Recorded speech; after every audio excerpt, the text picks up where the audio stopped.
mempersembahkan Paguyuban Pasundan. Tandang jiwa Ki Sunda, Dawung Dudun Salawa, Gurat Kalang Satang Tungan, Tatandang Pancek Udagan, Paguyuban Pasundan. Masa pendiriannya, keanggotaan Paguyuban Pasundan tidak terbatas hanya etnis atau suku Sunda, akan tetapi terbuka untuk etnis atau suku lain di seluruh Nusantara dan seluruh kaum bumi putra.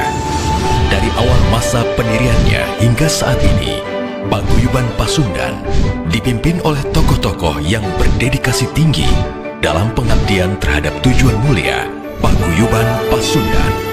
Yayasan Pendidikan Tinggi Pasundan ini adalah merupakan yayasan di mana di dalam tugasnya adalah melaksanakan tugas amanat organisasi, yaitu dari Paguyuban Pasundan.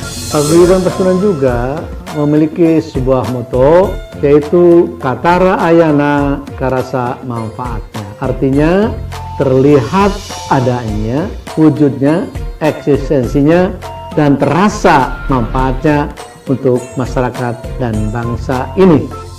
Ke depan, insya Allah, Paguyuban Pasundan kita harapkan menjadi solusi bagi pemecahan masalah bangsa dan negara. Saya harus menjadi kami harus menjadi kita. Itulah yang sedang kita bangun dengan moto nu jauh urang deketkeun, geus deket urang layetkeun, geus layet urang pahetkeun, untuk bekerja sama memberi sesuatu yang terbaik bagi kelangsungan hidup Negara Kesatuan Republik Indonesia.